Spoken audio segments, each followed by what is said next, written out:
Hello guys, मैं हूँ रूपम और एंगलर के इस सीरीज में हम आज सीखेंगे आउटपुट डेकोरेटर का पार्ट टू क्यों? क्योंकि पिछले वीडियो हमने स्टैटिक डेटा को कैसे यूज करते हैं वो हमने सीखा था आउटपुट डेकोरेटर में। इसमें हम सीखेंगे हम आउटपुट डेकोरेटर के थ्रू हम डायनेमिक डेटा को कैसे एक्सेस कर सकते हैं वो आज हम सीखेंगे। सबसे पहले हम इसमें देखते हैं sending data to parent and data to a parent, यानी कि चाइल्ड से पेरेंट की तरफ जाएगा। ये चाइल्ड से पेरेंट की तरफ डेटा फ्लो होगी। तो सबसे पहले आउटपुट पहले marks a property in a child component as a doorway.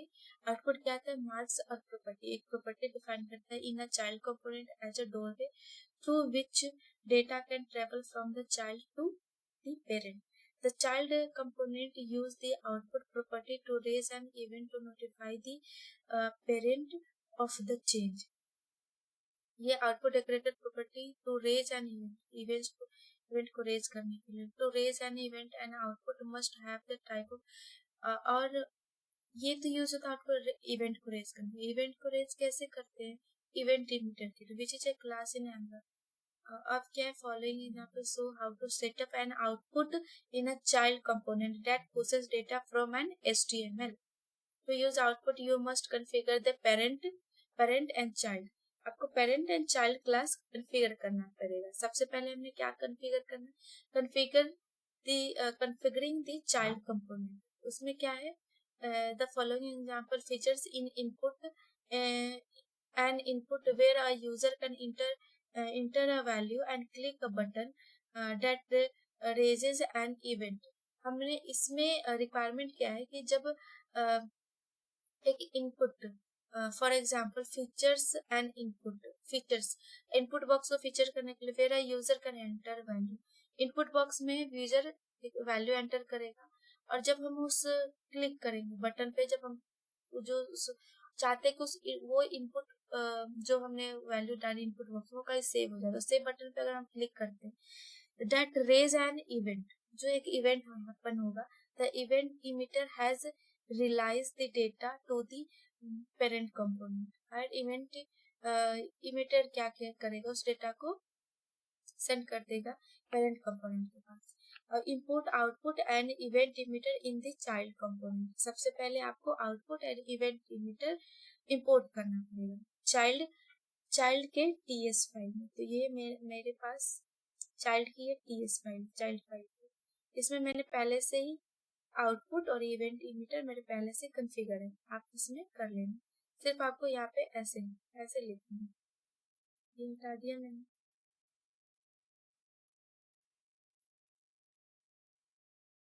Event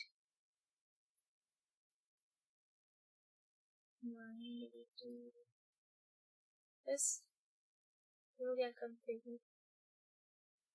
यहाँ पे आपको आउटपुट लिख देना था। बस ये कॉन्फ़िगर हो गया।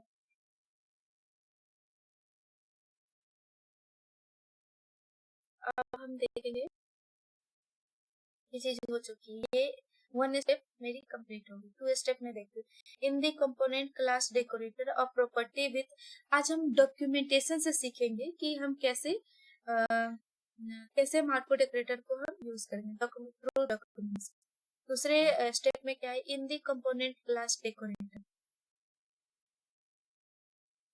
जो हमारा TS फाइल है चाइल्ड, ये क्या करें? हम चाइल्ड कंपोनेंट को हम कॉन्फ़िगर करें। ये देखो ऊपर कॉन्फ़िगर द चाइल्ड कंपोनेंट, तो चाइल्ड की TS फाइल को ही कॉन्फ़िगर कर देते हैं।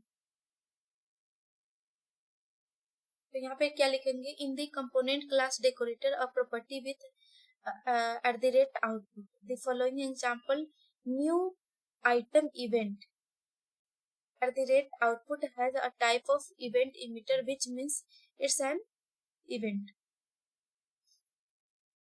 क्या इसने बोला कि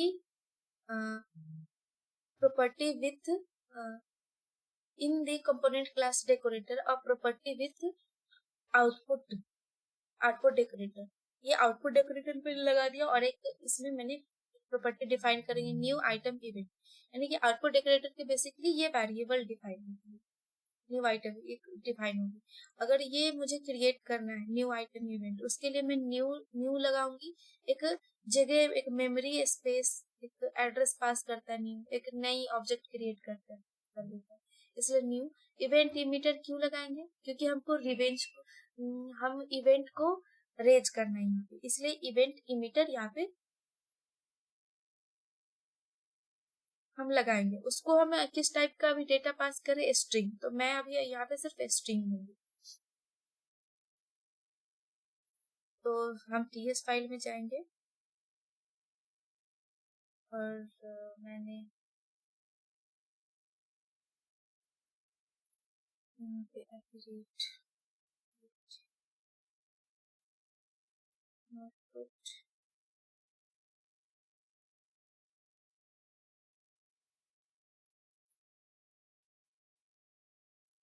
इसका नेम क्या है?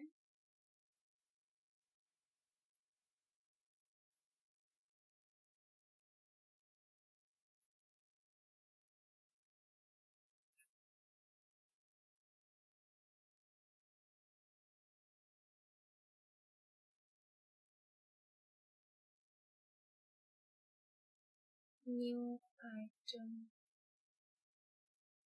इवेंट, फिर हम क्या लगाएंगे? न्यू इवेंट इमीटर, इसमें क्या पास करूंगी?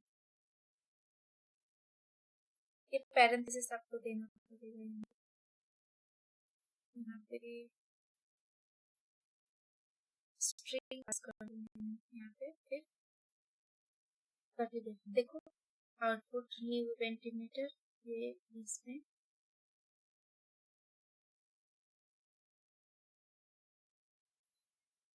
कर दिया न्यू इवेंट।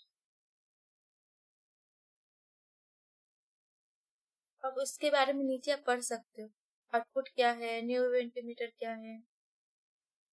ये आउटपुट क्या है? A decorator function making the property as a way for data to go from the child to the parent. एक क्या करता है? एक प्रॉपर्टी मेक करता है जहां से चाइल्ड का डेटा पेरेंट के पास चला जाता है। New event, new item event क्या है? The name of the output, ये आउटपुट का नेम।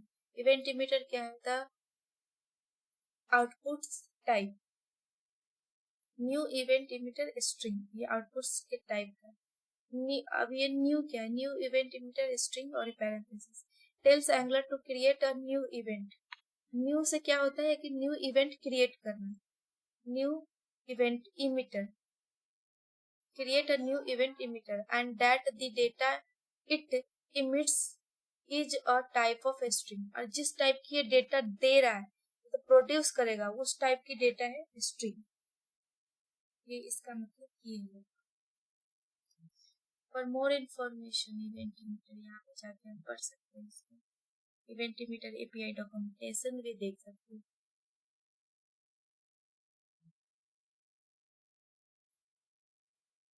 अब मैं तीसरे स्टेप में हमें क्या करना है? Create and add new item method in the same component class। इसमें क्या मुझे बोला, क्या करना है आपको? add new item, add new item ये मेथड आपको क्रिएट करना है। इसके अंदर क्या आपको देना है? वैल्यू, वैल्यू जो होगी आइटम के अंदर, जो वैल्यू होगी स्ट्रिंग होगी, और ये क्या ये एक्सेस कर रहा होगा न्यू इवेंट आइटम। ये जो है डोरवे हमारा है, उसको ये एक्सेस करे, हम करेंगे मेथड के अंदर।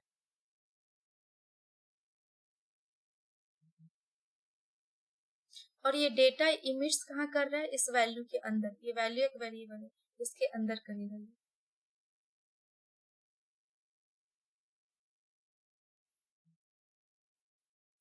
हमें इतना स्टेप अभी फॉलो करना है, ठीक है? आगे चलते हैं।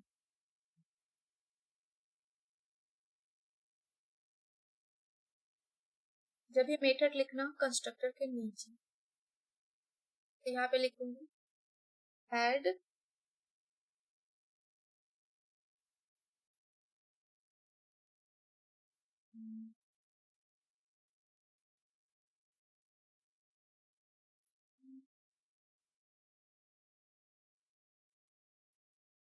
ऐड न्यू आइटम, मैंने लिख दिया।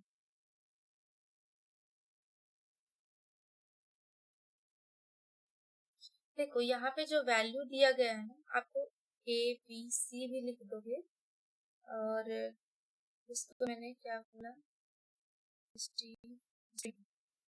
ये एक ABC एक वेरिएबल है जो अब ये स्ट्रिंग टाइप है, एक एक वेरिएबल है। ये वैल्यू अभी दे सकते हो, यहाँ पे कुछ वेरिएबल भी लगा सकते हो, ये बस एक वेरिएबल है। तो एंगुलर में दिया गया है, यहाँ पे क्या दिया गया है इसमें,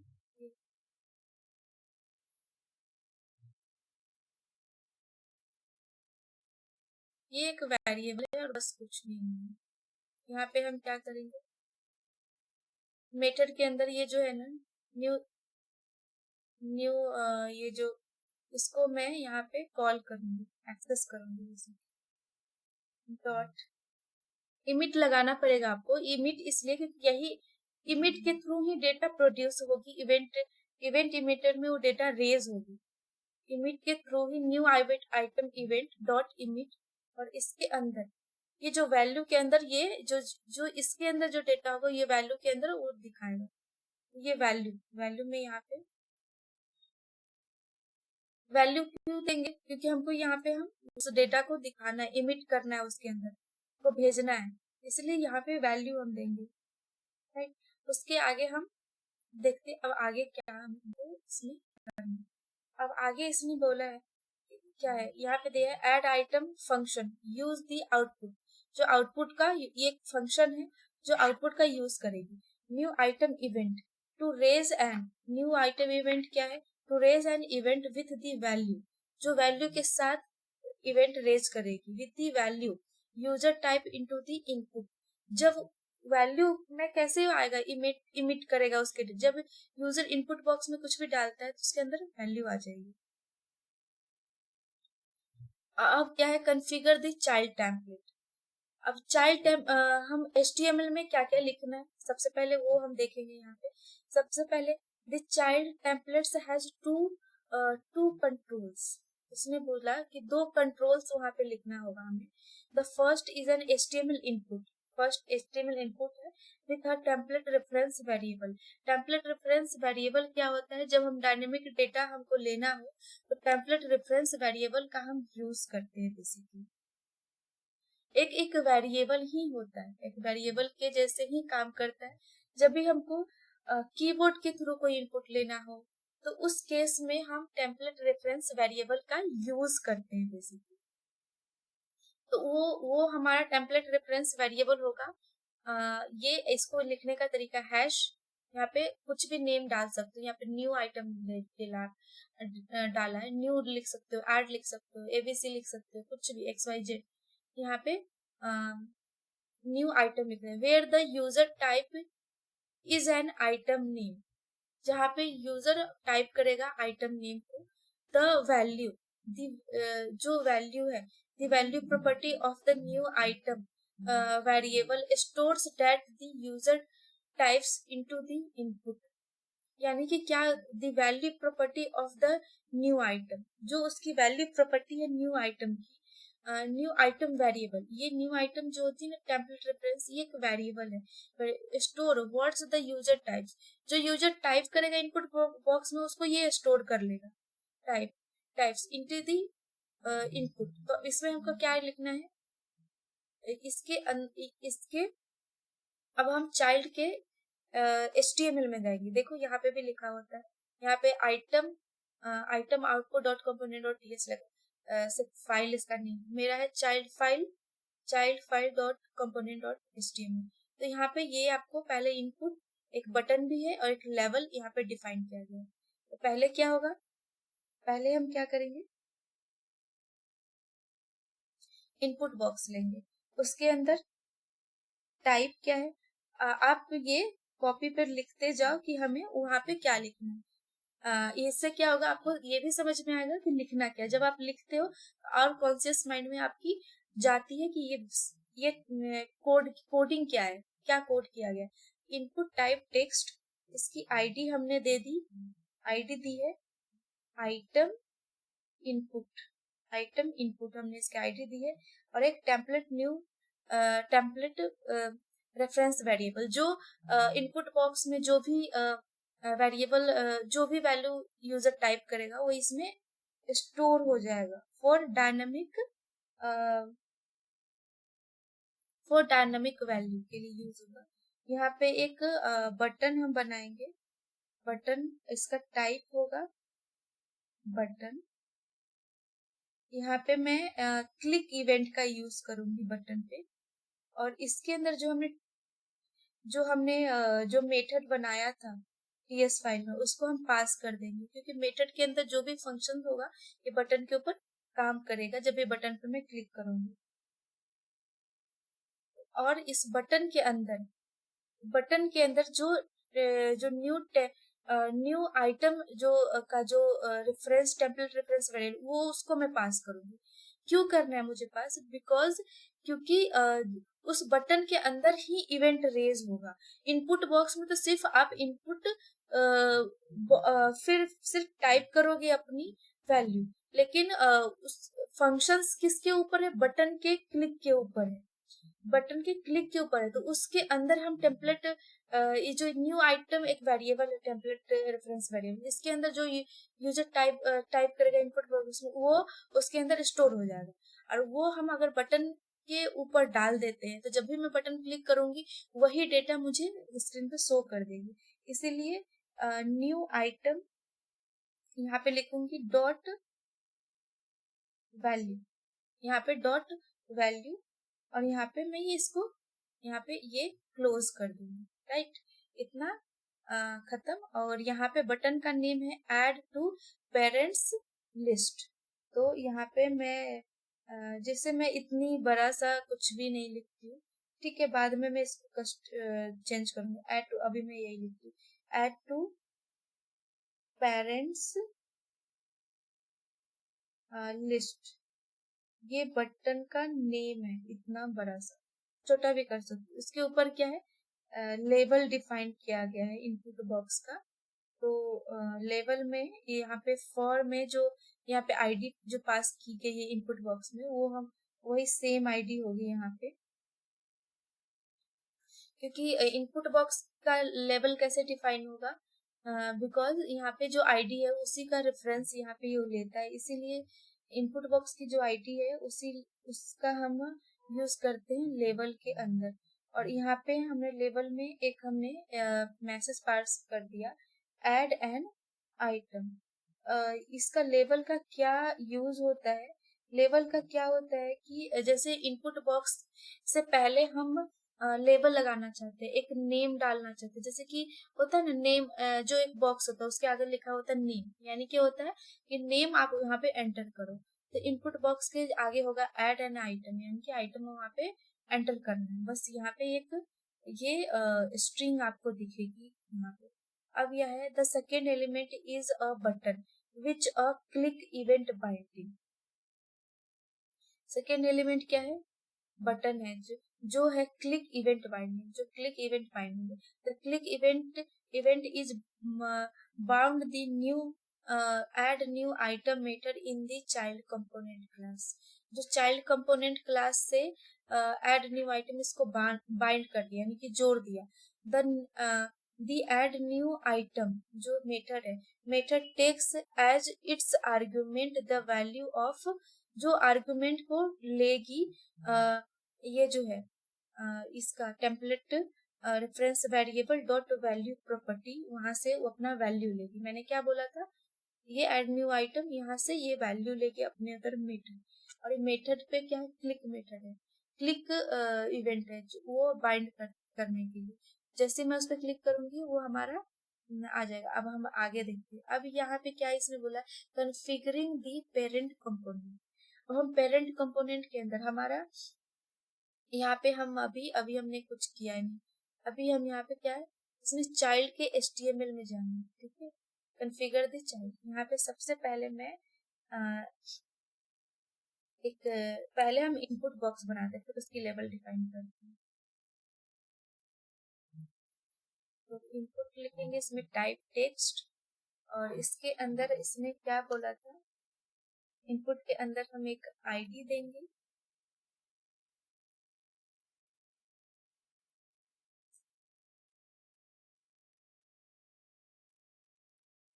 आईडी हमारा क्या होगा, आईडी उसका नेम था आइटम इनपुट, ठीक है। आइटम इनपुट ये हमारा आईडी था, और इसमें मैंने एक पास किया था टेम्पलेट रेफरेंस वेरिएबल, इसका नाम था न्यू आइटम। और ये जो आईडी पास की है इसको मैं कॉपी करूंगी, Ctrl+C, और इसके ऊपर सॉरी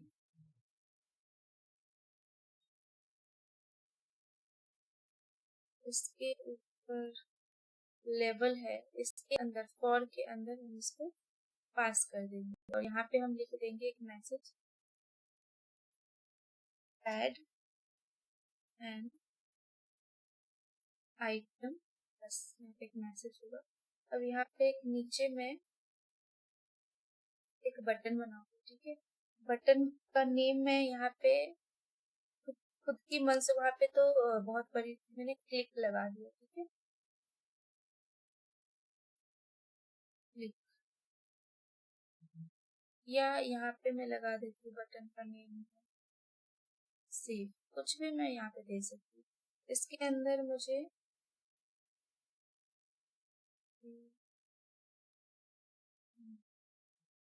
बटन का टाइप क्या है, ये तो कुछ अलग है,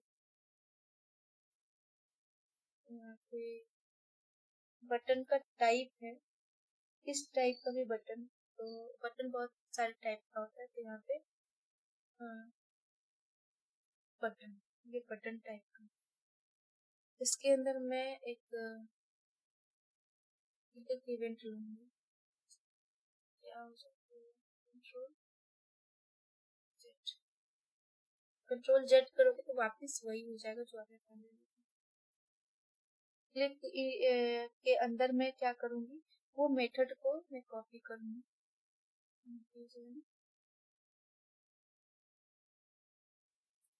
Ctrl+C, और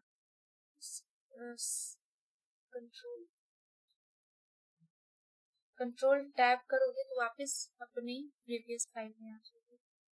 कंट्रोल यहाँ पे V करूंगी, और उस मेथड, और मेथड के अंदर क्या होगा, ये जो रेफरेंस वेरिएबल है इसको मैं कॉपी करूंगी, Ctrl+C, और इसके अंदर Ctrl+V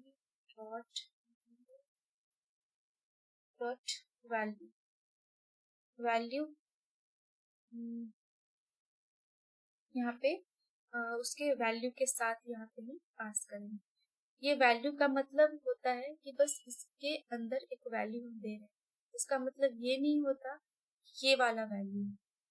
यहाँ पे अगर मैं इसको मैं ABC भी कर दूं, और यहाँ पे भी मैं ABC, तभी ये काम करेगा, ये वैल्यू वो नहीं वैल्यू है, इसके अंदर जो हम वैल्यू डालेंगे वो वैल्यू है। यहाँ पे ये हमने इसको सारा हमने कॉन्फ़िगर कर लिया है, जो भी आएगा हमारा ये कॉन्फ़िगर हो चुका है। अब हम करेंगे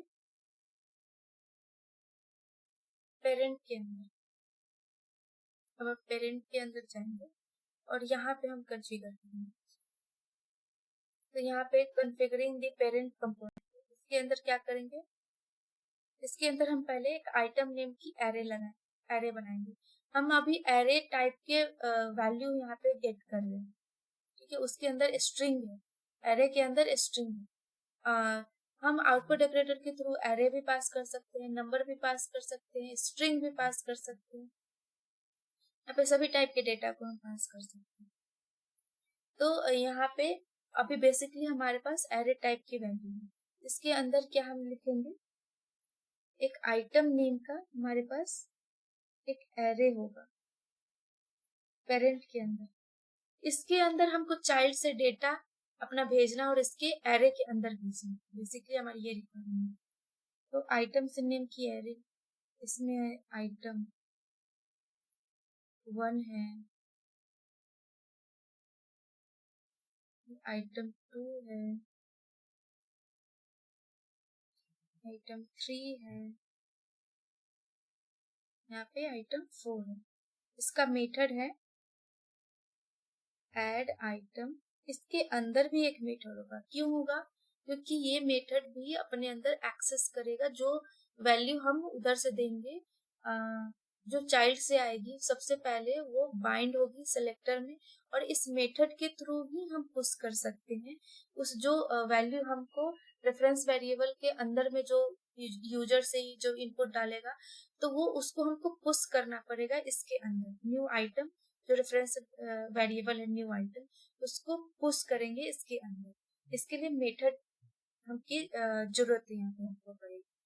तो यहाँ पे न्यू आइटम के अंदर जो हमारा न्यू ऐड आइटम के अंदर जो न्यू आइटम जो रेफरेंस जो हमारा वेरिएबल था, तो वो किस टाइप का भी होगा, स्ट्रिंग टाइप।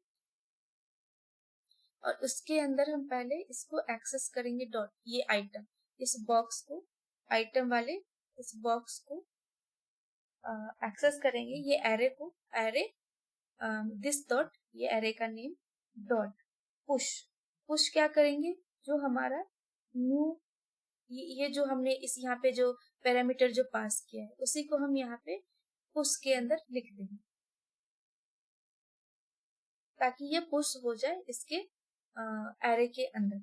अब हम चलते हैं अपने VS कोड पे, वहां पे हम app.component.ts के अंदर, ठीक है, यहाँ पे app.component.ts के अंदर यहाँ पे जाएंगे, और यहाँ पे उसमें क्या बोला, आइटम्स नेम का मेरे पास एक एरे होगा, उसके अंदर हम आइटम 1 लिख लेंगे, आइटम 2 होगा, आइटम 3, आइटम 4। ये हमारी वैल्यू है एरे के अंदर। अब हम क्या करेंगे, एक मेथड बनाएंगे ऐड आइटम, ठीक है, और इसके अंदर हम पास करेंगे क्या, जो टेम्पलेट जो वेरिएबल था उसको हम यहाँ पे पास कर देंगे, और क्या अभी इसका डेटा टाइप भी हमें पास करना है, ये स्ट्रिंग टाइप है। अभी इस मेथड के अंदर क्या करेंगे, इस एरे को एक्सेस करना होगा, इस एरे को बिना एक्सेस के कैसे होगा, तो उसको एक्सेस करने के लिए हम दिस ऑपरेटर का यूज करेंगे। तो यहाँ पे आइटम्स डॉट USH,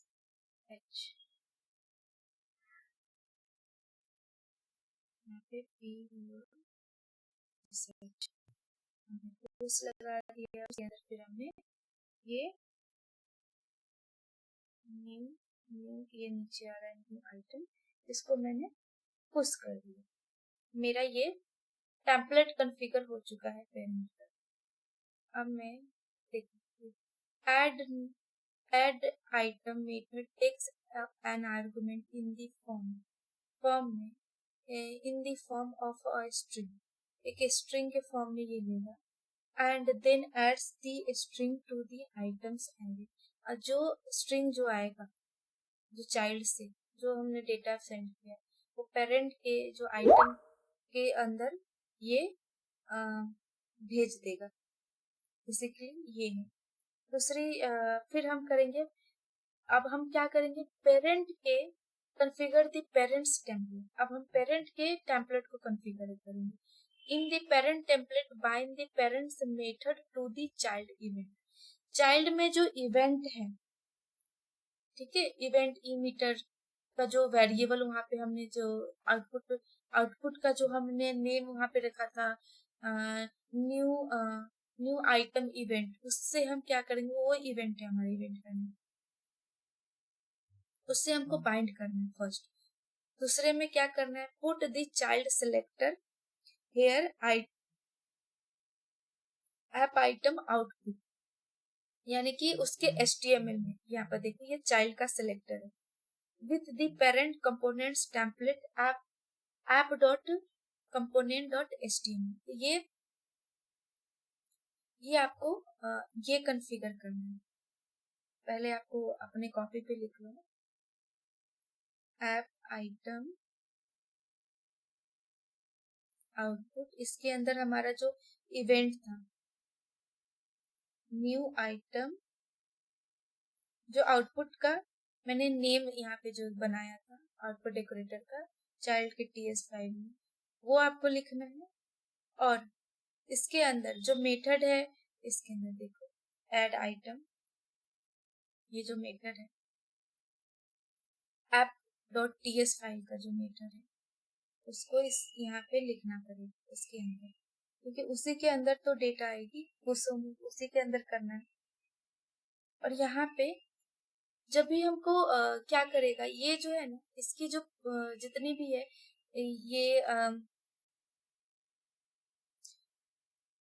ये क्या करेगा, डॉलर इवेंट आप जब तक पास नहीं करोगे तब तक ये काम नहीं करेगा। अब इसकी क्या वजह है, यहाँ पे हम ये सीखेंगे the event binding new item event, उसके अंदर है add item dollar event connects the event in the child new item event, वहां से कनेक्ट करेगा to the method in the parent add item, ये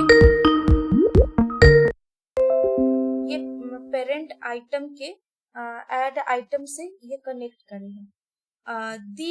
dollar event contains the data that the user types, जो user type करेगा ना वो reference variable में तो कंटेंट होता ही है, लेकिन उस सब की जानकारी, सारी चीजों की जानकारी eight the rate dollar event contain करके रखता है। and contains the data that the user types into the input in the child template, जो child template में जो न्यू आइटम रेफरेंस वेरिएबल में जो डेटा होगा उसको एक्सेस क्या करेगा, उसको एट द रेट इवेंट उसको एक्सेस करेगा, वो अपने अंदर ये कंटेन करके रखेगा उसके डेटा को। जैसे न्यू आइटम इवेंट में जितनी भी इंफॉर्मेशन है उस इंफॉर्मेशन को एक्सेस करने के लिए एट द रेट इवेंट का हम यूज करते हैं। बेसिकली ये अपने अंदर इंफॉर्मेशन को कलेक्ट करके रखता है। ये आप जाके मेरी बटन्स की जो वीडियो है उसमें जाके देख सकते हो कि एट द रेट इवेंट का मैंने पूरा TS फाइल के कंसोल के अंदर मैंने दिखाया कैसे ये अपने अंदर बहुत सारी बटन्स की इंफॉर्मेशन रखता है। तो in child template input in the child template UI to see the output working at the following parents template। तो अब ये सब सारी चीजें हो गई। ये क्या फिर से हम पढ़ते हैं, eight the rate event contains the data that the user types into the input in the child template, जो चाइल्ड टेम्पलेट है। तो ये हम अभी हम सेलेक्टर को हम कर लेंगे। चाइल्ड टेम्पलेट का हम यहाँ पे जाएंगे इस फाइल में, इसका जो सिलेक्टर है इसको मैं कॉपी करूंगी Ctrl+C, और यहाँ ऐप के यहाँ पे मैं जाऊंगी,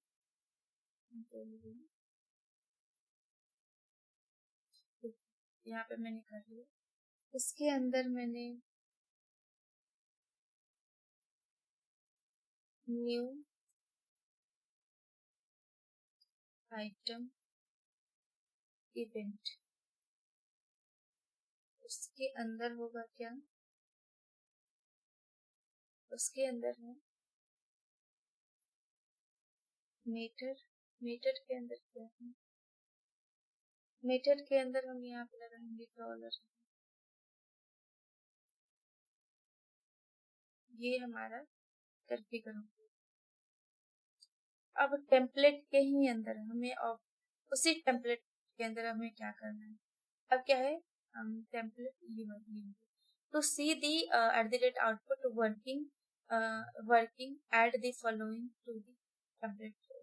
इसके अंदर हम एक यूएल पास करेंगे और एक लाइन, ठीक है, सेम टेम्पलेट इसके नीचे एक यूएल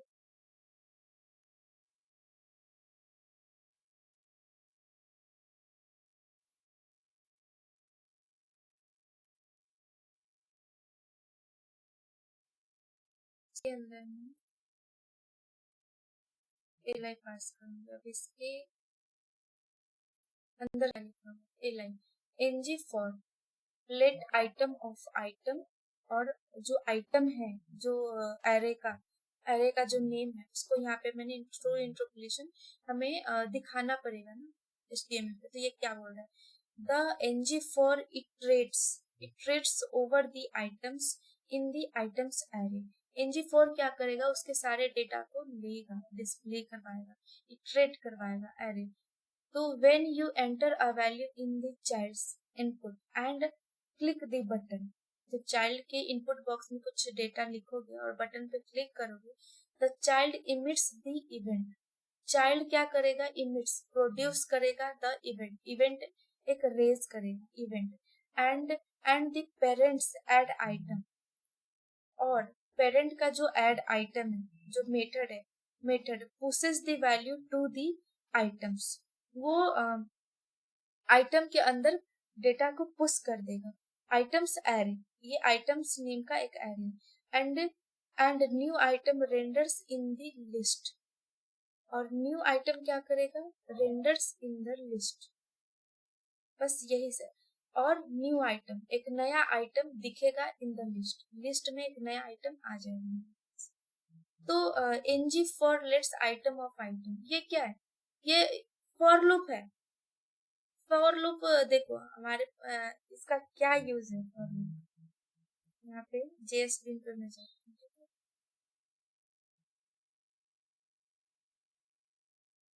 जावास्क्रिप्ट में देखेंगे तो मैं कंसोल करूँगी। देखो यहाँ पे क्या बोल रहा है, ये आइटम्स, इसके अंदर इसमें क्या बोला, item 1,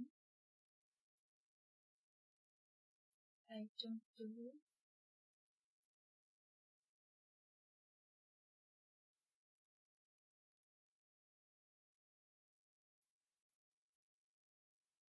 item 2,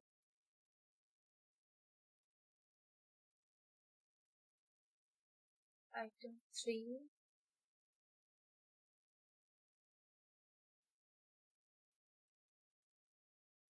item 4। ये हमारा क्या था, देखो यहाँ पे ये एंगुलर के अंदर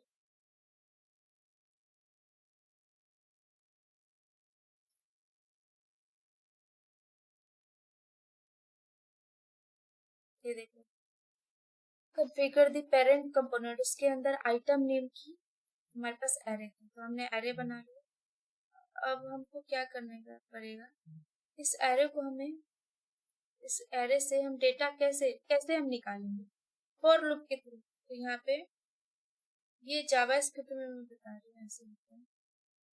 ये फॉर लूप में हम लिखते थे ना, आपको याद होगा, इसके अंदर हम इसके लिखते थे हम, ये कैसे चलेगा, हम इसके अंदर एक आई लेंगे, आई को मैं इसमें मैंने अभी 0 असाइन कर दी, ये 0 से चलेगा, 0 इंडेक्स से चलेगा, यानी कि ये यहाँ से चलेगा आइटम, ये क्योंकि एरे में 0 इंडेक्स से स्टार्ट होता है, तो ये आइटम 1 है 0 पे होगा, आइटम 2 1 पे होगा, आइटम 3 ये 2 पे होगा, और ये कहाँ तक जाएगा, ठीक है, ये जाएगा, ये अभी ये मैंने यहाँ पे डायरेक्ट हम नहीं डालेंगे, 1 2 3 4 आइटम तक ही जाएगा, ये जितनी उसकी लेंथ होगी ना वहां तक जाएगा। तो इसको मैं, जब तक ये आइटम छोटा है, यानी कि जब तक ये 0 है, तो इसका लेंथ तो मान लो 50 है, 50, और ये अभी इंडेक्स है 1। तो जब तक आई में आई छोटा है 1 है तब तक ये चलता रहेगा, वो अपने हायर हायर लेंथ की तरफ हो जाता जाएगा। इक्वल टू, लास्ट में मैं इक्वल टू लगाऊंगी। इक्वल टू क्या, जहाँ पे मुझे एग्जैक्ट वहीं पे रुकना है, ठीक है, वहीं पे डायरेक्ट जाके वहीं पे रुकना है मुझे, ठीक है। तो यहाँ पे लगाऊंगी मैं आइटम्स डॉट, ये लेंथ तक, इसको बेसिकली ये लेंथ कैलकुलेट कर लेंगे, ये लेंथ तक जाएगा। उसके बाद आई प्लस प्लस, आई प्लस प्लस होता रहेगा। उसके अंदर मैं कंसोल डॉट लॉग लॉग करूंगी, और इसके अंदर मैं क्या लिखती हूँ, अगर मैं डायरेक्ट ये आई, मैं सोचूंगी डायरेक्ट मैं आई लिख देती हूँ तो ये इंडेक्स प्रिंट कर देगी। अगर मैं डायरेक्ट ये आई लिखती हूँ, देखो हमारी वैल्यू क्या आई, यानी कि ये वैल्यू, ये इंडेक्स का नंबर देगा, अंदर की वैल्यू वो नहीं आपको दिखाएगा, बस ये इंडेक्स नंबर देगा। यानी कि आप जब ये आई है, आई के अंदर इंडेक्स है, बस ये इंडेक्स, ये कैलकुलेट करेगा कि इसके अंदर कितना इंडेक्स है। इंडेक्स जैसे ही आपको पता चलेगा तो 1 2 3 4, इसमें 4 इंडेक्स है, तो आपको ये समझ में आ जाएगा कि अच्छा इस एरे में अभी 4 आइटम है। अब वो 4 आइटम इसमें ये नहीं दिखाया किस टाइप के, स्ट्रिंग है क्या है नहीं है, ये सब अभी नहीं दिखेगा। तो उस हम एरे के डेटा को हम पता करने के लिए कितना इसमें डेटा है, और उसको मैनिपुलेट करने के लिए सिर्फ आई के अंदर अभी इंडेक्स ये शो हो रहा है। अगर इसी को मैं ऐसे कर देती हूँ, आइटम्स, इसके अंदर मैं आई को डाल देती हूँ। अगर मैं अब रन कराऊं, अब देखो ये आइटम शो कर रहा है, ये हो गया इसके अंदर। अब देखो आई सिर्फ अगर आप यहाँ पे कंसोल करोगे तो सिर्फ ये इंडेक्स देगा, कितना इंडेक्स है इसमें, 3 है 4 है बस। जब आप आइटम, आइटम मैंने एरे का भी नेम लिख दिया, उसके अंदर जब इंडेक्स शो हो रहा है तो वो बेसिकली उसके उसके अंदर क्या वैल्यू है वो शो करेगा। तो यहाँ पे आइटम, आइटम 2 आइटम 3 आइटम 4, इसके अंदर क्या वैल्यू वो देखना है। तो ये जो जब हम इसमें लिखते हैं ना, जैसे कि यहाँ पे हमने व्यूअर लिखा हमने, इसके अंदर ठीक है, यहाँ पे फिर ठीक है, यहाँ पे हमने क्या लिखा है एनजी, और ये एग्जांपल के लिए मैं समझा रही हूँ। इसके अंदर देखो ये जो एरे ना, हम जावास्क्रिप्ट में ऐसे लिखते हैं, लेकिन हमको जब एंगुलर में लिखना हो, टीएस फाइल का मैनिपुलेट करना हो डेटा, इसी एरे को, ये जो एरे है ना ng4, इसका जो डायरेक्टिव है, जब आप डायरेक्टिव पढ़ोगे उसमें स्ट्रक्चर डायरेक्टिव आएगी, उसने एंगुलर में प्रोवाइड किया गया है। जब आपको इसमें फॉर का यूज करना पड़ेगा तो आपको स्टार लगाना पड़ेगा और ng4 लिखना पड़ेगा इक्वल टू, इसके अंदर आपने ये इसके अंदर हम क्या है स्ट्रिंग पास करते हैं बेसिकली, इसीलिए हम इसको स्ट्रिंग देंगे। और यहाँ पे हम लिखेंगे, यहाँ पे देखो इसने लिखा, नीचे देखो इसके टेम्पलेट, इसने क्या किया, let item of item, item क्या है, वही आई है जो इंडेक्स को कैलकुलेट कर लिया। यहाँ पे मैं कोई भी वेरिएबल डाल सकती हूँ, कोई भी वैल्यू यहाँ पे, ठीक है, मैंने ये ये डाल दिया। जेएसपी में जाऊंगी, यहाँ पे मैं लिख दूंगी लेट, ये ये जो लिखा है ना, अरे यार, ये जो लेट लिखा है ना वही आपको यहाँ पे लेट लिखना है, लेट लेट, और यहाँ पे आइटम, आइटम आई की जगह पे यहाँ पे मैं यहाँ पे नीचे लिखती हूँ, सिर्फ मैं नीचे एग्जाम्पल में लिखती हूँ I equal to item, let item of, यहाँ पे ऑफ लिखते हैं, ऑफ आइटम्स, ये एरे का है। मैं यहाँ पे इसे कॉपी करूंगी, कंट्रोल सी कंट्रोल वी, यहाँ पे मैं चाहूँ आइटम की जगह पे आई लिखने का, तभी भी कोई फर्क नहीं पड़ेगा, ये आई डिफाइन होगा। तो ये हम जब हम जावा स्क्रिप्ट में अगर आइटम्स को एरे को हमको डेटा को दिखाना तो हम फॉर ऐसे ही लगाते हैं। ये अगर एंगुलर में हमको यूज करना है तो एनजी फॉर का यूज करते हैं, लेट आइटम ऑफ आइटम, ये ऐसे ही। तो पहले पहले ये 0 इंडेक्स पे जाएगा, ठीक है। तो अभी इसके नीचे हम देखते हैं आई के अंदर क्या होगा, ये 0 पहले है, ठीक है। 0 इंडेक्स में फिर ये एक इसने फिर वो फिर क्या करेगा, वो पहले 0 तक आएगा, फिर वो उसकी जो लेंथ है ना 0 पे आएगा, उसने एक डेटा हमको दे दिया, ये आइटम 1, ठीक है। वो फिर आगे आगे तक जाएगा, आगे तक जाएगा, फिर आगे तक वो आइटम डॉट लेंथ से जब तक छोटा है तब तक वो चलेगा, ठीक है। वो आगे तक जाकर जाएगा और फिर हमको ये कंसोल में आके वो आइटम को प्रिंट करवा दे। फिर कंसोल के अंदर ये जो आइटम है उसके अंदर जो जो ये बना हुआ है उसके अंदर आई, इसके अंदर वो 0 आएगा, और 0 के ऊपर क्या है, मतलब कंसोल के अंदर अभी अभी क्या आ गया है, 0 इंडेक्स आएगा, कंसोल के अंदर 0 इंडेक्स आएगा, और 0 इंडेक्स के ऊपर क्या है, आइटम 1, यानी कि स्ट्रिंग में है, तो ये स्ट्रिंग में ही दिखाएगा आइटम 1। फिर ये यहाँ से टर्मिनेट हो जाएगा, यहाँ पे जब ये दिख जाएगा ना उसके बाद आई प्लस प्लस ये यहाँ से स्टार्ट होगा, उसके बाद यहाँ पे आई प्लस प्लस, ये कंसोल है बेसिकली, ये आइटम आई, ये कंसोल लॉग इसके अंदर है ये, यानी कि जैसे ही वो लेंथ लेंथ कैलकुलेट कर, पहले वो इंडेक्स के जाएगा, फिर लेंथ कैलकुलेट करके उसके बाद कंसोल में आइटम को प्रिंट करवाएगा, उसके बाद आई प्लस प्लस होगा, इसके बाद ये आई प्लस प्लस होगा, उसके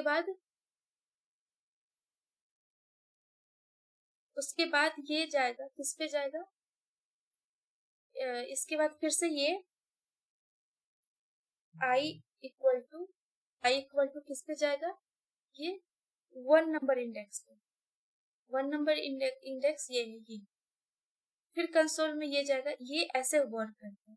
तो बेसिकली हमको अभी ये लिखना है ng4, यहाँ पे हम पहले अपने कॉपी में लिख लेते हैं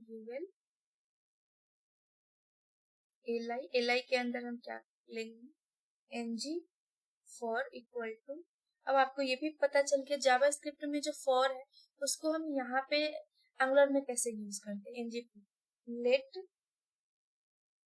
आइटम ऑफ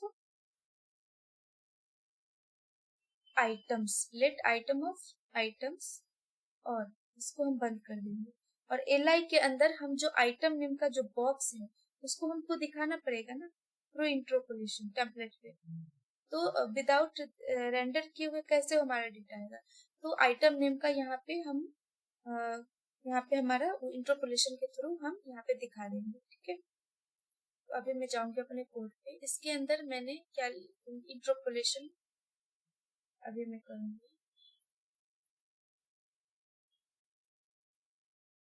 आइटम्स मैंने लिखी, इसके अंदर मैं अभी गई, यहाँ पे मैंने लिखा ng4, इसको मैंने इक्वल टू किया, इसमें मैंने स्ट्रिंग लगाया, ठीक है। इसको मैंने लिखा लेट, अब मैं आपकी अकॉर्डिंग में लिख देती हूँ आई, उसके बाद मैं लिखूंगी लेट आई ऑफ वंदिक, यानी कि उसका इंडेक्स और इसका एरे का नेम आइटम्स। अब जो भी मैंने किया क्या ये यहाँ पे आ रहा है, देखो ये मेरी डेटा प्रिंट होगी, ऊपर अब मैंने ये पूरा सब कुछ काम कर रहा है, वर्क्स कर रहा है। यहाँ पे देखो, यहाँ पे मैं लिखती हूँ। अब मैं चौथा, मेरे पास क्या है, 4 आइटम्स। अब मैं 5 आइटम 5, जैसे मैं 5 किया, उसने इसमें क्या पहले बोला था, इसमें एंगुलर के इसमें लिखा हुआ था कि जैसे हम जो इनपुट बॉक्स में कुछ भी आइटम टाइप करेंगे, ये लेवल है, ऐड एन आइटम, ये लेवल के अंदर हमने लिखा था। तो आइटम 5 लिखेंगे जब भी मैं इनपुट बॉक्स में, ये इनपुट बॉक्स में इसके अंदर मैंने लिखा आइटम 5, जैसे मैंने लिखा और मैंने सेव बटन पे जैसे क्लिक किया, एक न्यू आइटम मुझे देखो, आइटम 5 यहाँ पे इसमें दी है। यहाँ पे आइटम 5, ये पूरा हमें एरे दोबारा मिल गया आइटम 5 में से। यही हमारे पूरे उसमें डेटा में करना। अगर मैं यहाँ पे आई हटा आइटम करूंगी, ये बस एक वेरिएबल है और कुछ भी नहीं। यहाँ पे अगर मैं 1 2 3 करती हूँ तो ये 1 2 3 आ गया दोबारा, ये हो गया। यहाँ पे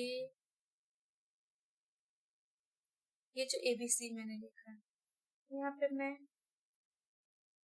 वैल्यू भी कर सकती हूँ, यहाँ पे भी वैल्यू लिख सकती हूँ, वैल्यू भी लिख सकती हूँ। बस कुछ भी ज्यादा कुछ खास नहीं। यहाँ पे फिर से मैं आइटम 5 लिखती हूँ, फिर मेरा नीचे फिर से एक आइटम 5 भी इसमें जोड़कर आ रहा है, उस एरे में न्यू एरे मुझे दे रहा है। बस यही है आउटपुट डेकोरेटर। कैसे हमने डायनेमिक डेटा हमने देखा है। तो आप मेरे चैनल को और भी एंगुलर के वीडियोस देखने के लिए, जिससे आपकी नॉलेज बढ़ सके और अच्छा काम एक डेवलपर बन सके, और आपकी पैकेज भी हो, अगर आपके पास स्किल्स अच्छी होगी ऑब्वियसली आपकी पैकेज भी अच्छी होगी। तो और भी चीज स्किल्स सीखने के लिए अगर साथ में सीखनी, तो हमारे